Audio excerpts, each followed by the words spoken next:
الحمدللہ ہمارے سلسلہ عالیہ نقشبندیہ اور مجددیہ میں جو ابتدا کی جاتی ہے، یعنی جب کوئی ساتھی سلسلہ میں داخل ہوتے ہیں فرسٹ ٹائم جب وہ داخل ہوتے ہیں، تو ہمارے ہاں جو ابتدا ہوتی ہے وہ زبان سے نہیں ہوتی، سانس سے بھی نہیں ہوتی۔ ہمارے ہاں ہمارے مشائخ کا طریق ہے، ہمارے یہاں سلسلہ نقشبندیہ مجددیہ کے اندر اس کی جو تربیت شروع ہوتی وہ ہوتی ہی دل سے ہے۔ مرکز کو پکڑ لیتے ہیں، قلب، اچھا قلب بھی اگر آپ اردو میں بولو تو اسے مرکز کو ہی کہا جاتا ہے۔ قلب جو پورے، جس طرح میدان جنگ ہوتا ہے، میدان جنگ کا ایک قلب ہوتا ہے، ادھر سپہ سالار کھڑا ہوتا ہے، اس کے ہاتھ میں جھنڈا ہوتا ہے۔ اور جو پرانی جنگ ان کی بتا رہے اس میں کیا ہوتا تھا کہ وہ کوشش کرتے تھے کہ جو جھنڈا لے کے کھڑا ہوا ہے نا، یہ جھنڈا گرا دیا جائے۔ جھنڈا گرنے سے مراد یہ ہوتی ہے کہ اس کا جھنڈا گرا، اس نے اپنا جھنڈا بلند کر دینا ہے۔ اور جب اس کا جھنڈا گرتا ہے تو جس فوج کا جھنڈا گر جائے گا اس کی ہمت پست، اور جس کا جھنڈا بلند ہوگا اس جھنڈے کی جگہ اس کے حوصلے اور بلند ہو جاتے ہیں۔ تو ان کی جو کوشش ہوتی وہ یہ ہوا کرتی تھی، وہ یہ کہ جو میدان جنگ کا جو قلب ہے اس پہ اٹیک کیا جائے اور اس کو نیچے گرا دیا جائے۔ اب یہاں پہ قلب جو بتایا گیا، تو یہاں پہ قلب اللہ تعالیٰ نے اشارہ دیا، آقا علیہ السلام نے اشارہ دیا کہ تمہارے دل کے اوپر شیطان بیٹھا ہوا ہے۔ آنکھ، کان، ناک، زبان، دماغ، ماسٹر مائنڈ ہے دماغ، یہاں کہیں نہیں بیٹھا، فرمائے وہ تمہارے دل پر بیٹھا ہے۔ اشارے دیکھو سمجھانے کے لیے، اتنا اشارہ کافی، دل پر بیٹھا تو ہمیں کرنا کیا ہے؟ نہیں، پھر اللہ بتا رہا تمہیں کرنا کیا ہے۔ شیطان تمہارے دل پر بیٹھا ہے، تمہیں کیا کرنا ہے؟ بس کو ربک فی نفسک، پھر مجھے اپنے دل سے یاد کرو۔ زبان سے تو کر رہے ہو، زبان سے تو، لیکن وہ تو تمہارے دل پر بیٹھا ہوا ہے۔ اکثر فقیر مثال دیتا ہے کہ اگر یہ کپڑا یہاں سے خراب ہو، اس کو یہاں سے غلاظت لگ جائے اور آپ یہاں سے دھوتے رہیں، ساری زندگی دھوتے رہیں، یہ تو صاف ہونے والا نہیں ہے۔ تو وہ جو وسوسے پیدا کر رہا ہے، وہ جو گندا کر رہا ہے، وہ دل کو کر رہا ہے، اور ہم صرف زبانی ذکر پہ لگے ہوئے ہیں۔ ہم نے عوام کا جو ذہن ہے، دل و دماغ ہے، وہ زیادہ تر زبانی ذکر ہی کی طرف، اور لگا بھی دیا گیا ہے۔ یہ افسوسناک پہلو ہے، کیونکہ دکانداریاں چل رہی ہیں تو جدھر عوام چل رہی ہے ادھر چلو۔ یہ المیہ ہو گیا ہمارے دین کے معاملے کے اندر، جو عوام چاہتی ہے وہ کریں۔ بعض، سب نہیں، الا ماشاء اللہ، بعض جو ہیں اس میں علم روحانیت کے اندر بھی اور علم ظاہر رکھنے والے بھی، انہوں نے یہ طے کر لیا ہے کہ جو عوام چاہتی ہے نا وہ بیان کیا جائے۔ تو جب یہ طے کیا گیا اور یہ کیا جانے لگا تو بس ہمارے اندر دین میں بہت بڑا بگاڑ یہاں سے پیدا ہو گیا کہ عوام کیا چاہتی ہے۔ اب عوام عموماً کیا چاہتی ہے کہ بہت جو ہے وہ تقریر کا جو سلسلہ ہے نا بڑا زبردست اور اونچی آواز میں، لاؤڈلی آواز میں اور ہا ہو کے ساتھ ہونا چاہیے۔ عوامی چاہتی ہے تو بس یہی عوام کی مرضی، عوام پلے کچھ نہ پڑے، لیکن عوام کا یہ تقاضا ہے کہ یہ چلنا چاہیے۔ تو ہم نے اسی انداز میں پھر عوام ذکر بالجہر کی طرف زیادہ، کیونکہ وہ زبانی ہوتا ہے اور انسانی فطرت ہے، جو چیز نظر آ رہی ہے اس کی طرف زیادہ جلدی راغب ہوتا ہے نا۔ اب قلبی ذکر جو نظر ہی نہیں آ رہا، جب آپ کو قلب نظر نہیں آ رہا تو اس میں ہونے والا ذکر کیسے نظر آئے گا؟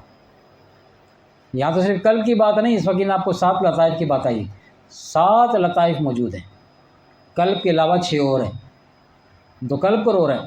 اللہ کی مخلوق اندر ایسی موجود ہے، ہمیں اس کا کک پتہ نہیں۔ کیوں کہ ہمیں ایک ہی وہ آج ایک بڑا جملہ معروف ہے کہ ہمیں گاڑی کی بتی کے پیچھے لگا دیا گیا ہے۔ قرآن بار بار کہہ رہا ہے وَاذْكُرْ رَبَّكَ فِي نَفْسِكَ، مجھے دل سے یاد کرو، مجھے دل سے یاد کرو۔ اس کی تعلیم کیوں نہیں ہے؟ ہم نے ایک حافظ قرآن تھے، اپنے کافی عرصہ پہلے ایک جگہ اعتکاف میں بیٹھے تو وہاں وہ بھی بیٹھے ہوئے تھے، تو ہم جب ذکر کرنے لگے تو انہوں نے کہا یہ کیا ہے؟ کہ ذکر خفی ہے۔ انہوں نے یہ کہاں لکھا ہے؟ ہم نے کہا قرآن میں موجود ہے، حدیث سے موجود ہے۔ کہ ہم نے تو پورا قرآن حفظ کیا ہے، ہمیں تو کہیں نظر نہیں آیا۔ قرآن حفظ کیا ہے، ہمیں کہیں نظر نہیں آیا کہ یہ لکھا ہو کہ اپنے رب کو اپنے دل سے یاد کیا کرو۔ وہی والی بات نا کہ قرآن کا صرف ظاہر دیکھا، حافظ تو ہو گئے، اللہ پہ 10 نیکی ملے گی، حافظ ہونے کا آپ کو اعزاز ہی ملے گا، حافظ ہونے کا جو اللہ کا وعدہ ہے وہ اعزاز ملے گا، لیکن وہ جو اس کو سمجھ کے پڑھنا تھا وہ تو عالم نے کام کیا، پھر اس کو سمجھا اور سمجھ کے پڑھا پھر سمجھایا۔ وہ چیز جو عالم کے حصے میں آ گئی، علم کے ذریعے اس کے حصے میں آ گئی، وہ اس ایک حافظ کے حصے میں نہیں آ سکی، اس نے صرف رٹا لا کے اس کو حفظ کر لیا۔ تو یہ کوئی خوش آئند بات تو نہیں ہے نا کہ ہم قرآن کو پھر حفظ کر رہے ہیں تو ایسے کر رہے ہیں کہ ہم عربی، چلو زبان نہیں ہے، علم سے لے کے والناس تک آدمی اتنی باتیں پڑھی آتا ہے، تو یہ تو مشہور ہو گیا ہے کہ قلب دل کو کہتے ہیں۔ نفس کا تعلق جہاں جہاں آتا ہے وہاں نفس کا ملازمہ، جسم بھی ہوتا ہے، جان بھی ہوتا ہے، دل بھی ہوتا ہے۔ وَاذْكُرْ رَبَّكَ فِي نَفْسِكَ، مجھے اپنے دل میں یاد کیا کرو۔ قرآن کی حضور علیہ الصلوۃ والسلام کی ہم نے کہا احادیث موجود ہیں، کہ ہمارے استاد نے ہمیں آج تک نہیں بتایا۔ کیوں؟ اس لیے کہ وہ صرف ذکر بالجہر ہی کرواتے رہے، وہ صرف اللہ کی زبانی ضربے لگواتے رہے۔ تو ذکر بالجہر کے ساتھ ساتھ ذکر بالقلب جو ہے یہ لازم ہے، ذکر بالجہر کے اوپر یہ لازم ہے۔ نماز ذکر بالجہر ہے، جب فقیر نے کہا کہ نماز آپ کو زبان سے پڑھنی ہے، اچھا نماز کے لیے پتہ ہے کیا فرمایا؟ نماز قائم کرو، جسے اردو میں ہم کہتے ہیں پڑھا کرو۔ یہ پڑھنے میں اور قائم کرنے میں فرق ہے، ہم پڑھتے ہیں، ہم قائم نہیں کرتے، اللہ کہتا ہے قائم کرو۔ قائم کرنے سے کیا مراد ہے؟ قائم کرنے سے مراد یہ ہے کہ اس کے تمام تر لوازمات کے ساتھ نماز کو اس کے تمام تر لوازمات کے ساتھ پڑھو۔ حضور نے فرمایا جب تم نماز پڑھو نا تو یوں خیال کیا کرو کہ تم اللہ کو دیکھ رہے ہو، یہ پہلی ریکوائرمنٹ ہے نماز کی۔ اچھا تم ایسا نہیں کر سکتے، تم ایسا نہیں کر سکتے کہ تم اللہ کو دیکھو، تو پھر فرمایا دوسرا خیال کہ پھر اگر تم اللہ کو نہیں دیکھ سکتے تو فرمایا اللہ تو تمہیں دیکھ رہا ہے۔ بس یہ بہت بڑی بحث کو حضور نے سمیٹ دیا، سمندر کو کوزے میں بند کر دیا۔ نماز پڑھو ایسے کہ تم خدا کو دیکھ رہے ہو، اگر یہ کمال تمہیں حاصل نہیں ہے تو پھر یہ خیال تو پکا کرو نا کہ اللہ تمہیں دیکھ رہا ہے۔ اب آپ ایمان سے بتائیں جب نماز میں کھڑے ہوں اللہ اکبر کا نیت باندھی اور اس خیال کے ساتھ کہ آقا علیہ السلام کی تعلیم ہے کہ اللہ مجھے دیکھ رہا ہے، اب آپ کی نماز کیسی ہوگی؟ پھر آپ کا رکوع کیسا ہوگا، آپ کا قیام کیسا ہوگا، آپ کی تسبیحات کیسی ہوں گی؟ پھر آپ کی توجہ دائیں بائیں نہیں جائے کون مجھے دیکھ رہا ہے کون نہیں دیکھ رہا، آپ کے ذہن میں صرف اللہ مجھے دیکھ رہا ہے، جس کی میں نماز پڑھ رہا ہوں بس وہ مجھے دیکھ رہا ہے، تو میرا رکوع بھی صحیح ہو جائے گا، میرا قیام بھی صحیح ہو جائے گا، نماز آٹومیٹکلی صحیح ہو جائے گی۔ تو نماز کو اس کے لوازمات کے نماز کا اللہ کہہ رہا ہے نماز قائم کرنا یہ کہ اللہ تبارک و تعالیٰ سے جڑ کے نماز پڑھو۔ ہم نماز میں اپنے آپ سے جڑے رہتے ہیں، ہم نماز میں اپنے گھر سے جڑے رہتے ہیں، ہم نماز میں اپنے دوست احباب سے جڑے رہتے ہیں، ہماری نماز اس لیے ہم کہتے ہیں ہم پڑھتے ہیں، اللہ کہہ رہا ہے قائم کرو۔ جس طرح کوئی بلڈنگ ہوتی ہے، کوئی پلازا بنتا ہے نا تو وہ بغیر پلرز کے نہیں بنایا جاتا۔ کبھی دیکھ سنا ہے کوئی پلازا بغیر پلر کے کھڑا کر دیا گیا؟ یہ پلر جو ہیں یہ اس پلازا کی ریکوائرمنٹس ہیں، یہ پلازا قائم ہوا ہے ان پلر کے اوپر، اگر یہ نہ ہوتے تو بن تو جاتا، مگر وہی ہماری نمازوں کا حال ہے، عبادت کا حال ہے، ہم پڑھے جا رہے ہیں، پڑھ رہے ہیں، قائم کرنے کی طرف توجہ ہی نہیں۔ وہ کہہ رہا ہے قائم کرو، نماز پڑھ لی اور خدا سے قریب نہیں ہوئے، یہ کیا ہوا؟ یہ کیا ہوا ہے؟ اس نے کہا سجدہ کر مجھ سے قریب ہو جا، ہم نے ایک نہیں کئی سجدے کر دیے، پتہ ہی نہیں چلا۔ ہمیں تو سجدوں میں یہ تک یاد نہیں ہوتا کہ 3 دفعہ سبحان ربی الاعلیٰ پڑھا ہے کہ 5 دفعہ پڑھا ہے، نہیں تو اپنا اپنا جائزہ لے لیں ہم، یہ فقیر بھی شامل ہے آپ کے ساتھ، ہمیں تو یہ بھی نہیں پتا ہوتا۔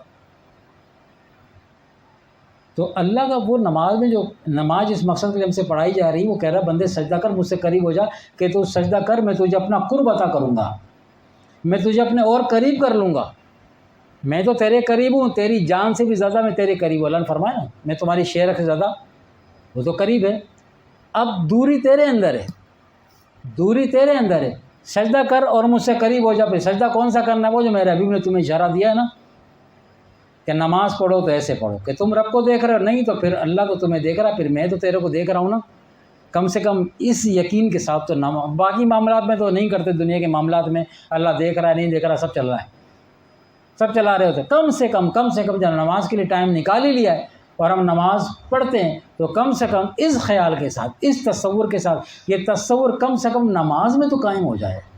ہمارا تو حال نماز سے باہر بھی وہی ہے، نماز کے اندر بھی وہی ہے۔ اب ہم کیا کہیں، ہم باہر نماز میں تھے یا نماز کے اندر ہم باہر ہیں؟ کیا بولیں گے؟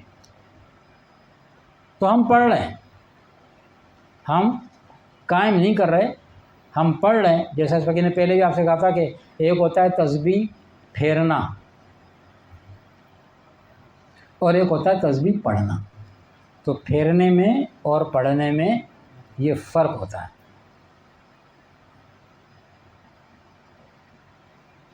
تو یہ ذکر قلبی الحمدللہ ہمارے سلسلے کے اندر جو پہلی ہی نشست میں دے دیا جاتا ہے، پہلا سبق ہمارا قلب سے شروع ہوتا ہے، تو یہ توجہ دلانے کے لیے کہ جہاں اور سلاسل میں وہ کام جو جا کے اینڈ میں ہوتا ہے، ہمارے سلسلہ نقشبندیہ مجددہ کے اندر اس کی ابتدا شروع سے کر دی جاتی ہے۔ اب اس کی قدر کرنے کی ضرورت ہے کہ جس کو مل گیا ہے وہ اس کی قدر کریں، اس کی اور فضیلتیں بے شمار ہیں، انشاءاللہ پھر اللہ کی زندگی تو بیان کریں گے۔